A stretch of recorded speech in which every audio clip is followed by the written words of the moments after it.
Pak Menkumham ya. Ya.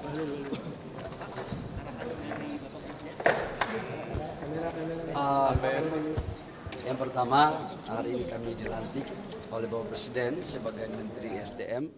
Sudah bertentu Bapak Presiden atas arahannya untuk melakukan beberapa langkah-langkah dalam rangka percepatan, terutama dalam mengoptimalkan potensi dan produksi sumber daya alam kita dalam rangka meningkatkan pendapatan negara sekaligus menciptakan lapangan pekerjaan. Yang kedua adalah yang sudah bagus sekarang kita lanjutkan, yang belum baik ya kita sama-sama perbaiki, Pak. Karena sejatinya kan semuanya itu berkesinambungan. Pak, mengingat ya rahmatullah. Sorry. Ya. Pak, mengingat Bapak juga pengusaha tambang, Pak, dan Bapak juga sekarang menjadi Menteri SDM. Untuk terkait dengan konflik kepentingan ini bagaimana nanti dijaganya? Saya sejak dilantik jadi pemerintah sebagai kepala BKPM, saya tidak lagi menjadi pengusaha. Jadi udah selesai dan insya Allah sekalipun saya punya latar belakang sebagai pengusaha, saya bisa membedakan mana yang untuk kepentingan negara dan mana untuk kepentingan pribadi. Justru dengan pengalaman saya sebagai mantan pengusaha itu akan mencoba untuk memenuhi apa yang harus dilakukan perbaikan dalam rangka sejalan dengan apa yang dibutuhkan oleh dunia usaha. Artinya diproksikan ke nomini, Pak? Oh, ngawur itu. Ya, maksudnya kan udah nggak pegang langsung, jadi usahain. Oh enggak dong, kalau perusahaan saya jalan aja normal. Saya nggak lagi menjadi pengurus kan. Pak, soal koordinasi dengan Pak Rosannya ke depan seperti apa? Karena Bapak kan kepala Satgas sebelumnya, statusnya. Pak Rosan ini adalah senior saya. Sebagian dari para pekerjaan Kementerian SDM itu hilirnya itu ada di Kementerian Investasi, terutama menyangkut dengan IUP. Pasti saya akan komunikasi dengan Pak Rosan. Yang kedua menyangkut dengan Satgas. Satgas itu melekat pada jabatan. Jadi Satgas itu melekat pada jabatan Menteri Investasi.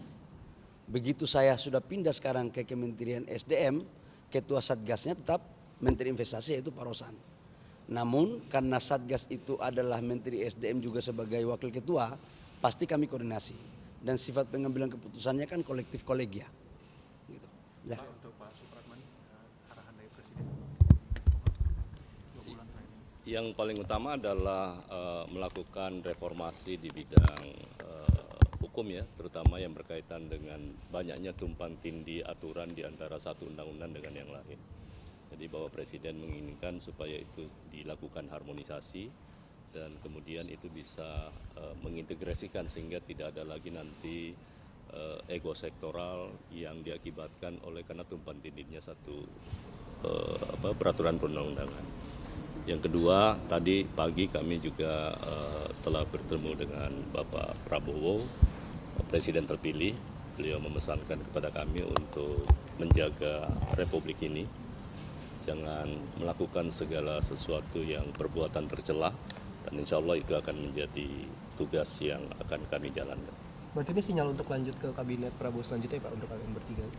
Bukan, karena saya sebagai kader Gerindra tentu wajib untuk sowan kepada beliau, meminta izin doa restu, dan tadi pagi kami diterima dan beliau hanya memesan itu kepada kami. Apakah akan melakukan bersih-bersih atau merombak di jajaran Kumham sendiri? Semua yang baik pasti tidak mungkin kita bisa, ini kan ada sebuah birokrasi ya, jadi apa yang baik ya tetap kita lanjutkan, yang tidak baik kita sempurnakan. Pak Prabowo nggak hadir di pelantikan tadi, alasannya apa? Beliau ada kunjungan ke luar negeri ya, ke Australia. Pak, tapi Bapak ada komunikasi nggak dengan Pak Yasona sebelumnya? Saya berteman baik dengan Pak Yasona dan semalam kami juga kontak dan saya sampaikan bahwa tentu tidak mungkin seketika semua kita rubah dan lain-lain sebagainya. Intinya adalah semua program-program yang baik yang telah dilakukan oleh menteri sebelumnya menjadi kewajiban kami untuk menyempurnakan itu dan melanjutkan. Pak, ada kekhawatiran ini katanya bunda karena kepentingan politik karena negara kan adalah menteri dari PDIP. Kalau Bapak menjawabnya gimana? Nggak ada masalah kalau soal itu kan kewenangan hak prerogatif presiden ya. Jadi tidak ada sama sekali dikotomi antara partai pemerintah atau yang lain-lain. Yang jelas presiden memberi kepercayaan, tugas saya untuk melaksanakan tugas itu. Pak Supratman, bagaimana komisi Bapak apabila ada partai politik, apakah Bapak, bagaimana komisi Bapak, apakah akan cawe Intinya semua harus kita lakukan secara objektif. Mana yang objektif kita lihat dari semua aspek legalitas yang cukup dan itu sudah memenuhi persyaratan undang-undang, kami akan berlaku adil. Pak, jabatan ini kan tinggal berapa bulan lagi, Pak? Apa ini maksudnya berlanjut ke untuk kabinet selanjutnya, Pak? Wah, itu saya tidak bisa menjawab itu karena tentu itu penugasan berikutnya dengan presiden terpilih. Pak Bahlil juga, Pak? Apakah ini maksudnya berlanjut untuk di kabinet? Ya, ini semuanya kan untuk menteri itu kan pembantu presiden. Jadi kita harus serahkan kepada yang punya hak prerogatif. Kita sebagai warga negara menjalankan aja apa yang diperintahkan oleh negara. Ya.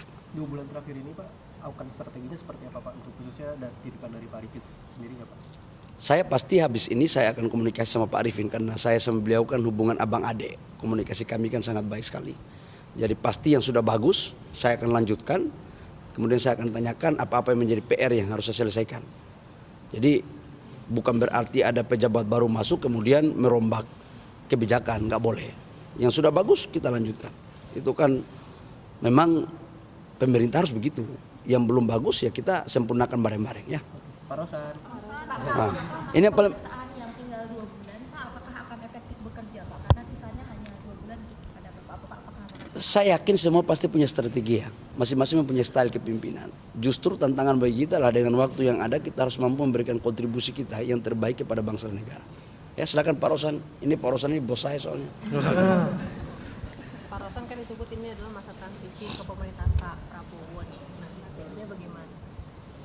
Ya, ini kan pertama tentunya saya mengucapkan terima kasih atas amanah yang diberikan oleh Pak Presiden Joko Widodo kepada saya. Dan ya amanah ini akan kita jalankan sebaik-baiknya.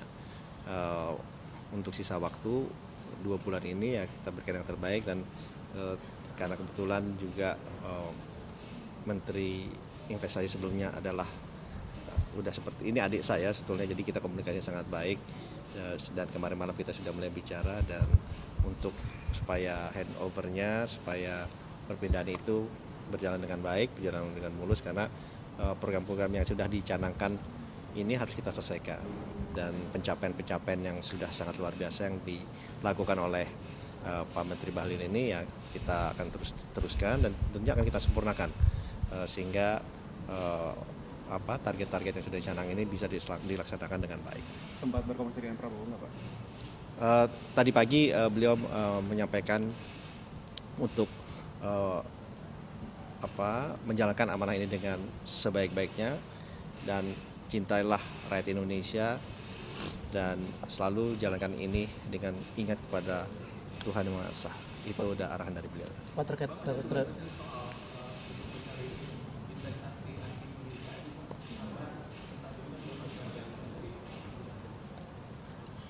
Ya tentunya sebagai Menteri Investasi ya kita akan mencari investasi sebaik-baiknya, sebesar-besarnya untuk masyarakat Indonesia itu di IKN dan juga tentunya di manapun wilayah di Indonesia.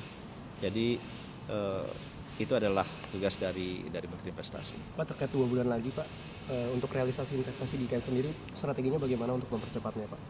Ya mungkin saya belum bisa berbicara lebih panjang ya karena saya mesti komunikasikan dulu dengan Menteri Investasi sebelumnya supaya langkah-langkah ini bisa menjadi lebih teratur, terstruktur dan investasi itu bisa masuk di IKN dan juga di seluruh wilayah di Indonesia. Pak, untuk Mas Angga, ini gimana? Menkominfo kan nambah jadi 2 ini, pembagian tugasnya seperti apa nanti ke depan? Ya, setelah ini mungkin saya akan koordinasi dengan Pak Menteri, dengan Pak Wamen. Pertama-tama saya ucapkan terima kasih dulu kepada Pak Presiden Jokowi atas amanah yang diberikan. Tadi pagi juga kami sudah menghadap Pak Presiden terpilih karena saya juga kader Partai Gerindra, saya minta izin kepada beliau, kemudian beliau pesannya kita harus selalu berpihak kepada rakyat, amanah dan pegang amanah ini dengan penuh tanggung jawab. Ya, terima kasih, kita minta tolong bantuan teman-teman juga ke depan untuk kerjasamanya. Kemudian setelah ini akan jam 11 kalau tidak salah akan ada pelantikan dirjen baru di Menkominfo. Kemudian kami akan koordinasi. Berarti fokus dari Pak Angga sendiri apa nih Pak untuk pekerjaan, mengingat pekerjaan di Kominfo ini kan cukup berat. Cukup banyak, ada banyak. Nanti saya akan koordinasi dengan menteri terkait dengan Wamen yang ada sekarang. Tadi ada beberapa poin tentang PDP, tentang judi online gitu. Setelah ini kami akan koordinasi bersama Pak Menteri dan Pak Wamen dan tim di Kemenkominfo. Oke. Oke ya, aku jalan. Golkar. Yang jelas begini, pelantikan ini jangan dilihat berapa waktunya. Yang penting kita bisa maksimal. Yang kedua, tadi saya juga datang untuk pamit sama Pak Prabowo, Presiden terpilih. Satu aja, merah putih, kerja baik untuk kesejahteraan rakyat bangsa dan negara. Itu yang paling penting ya.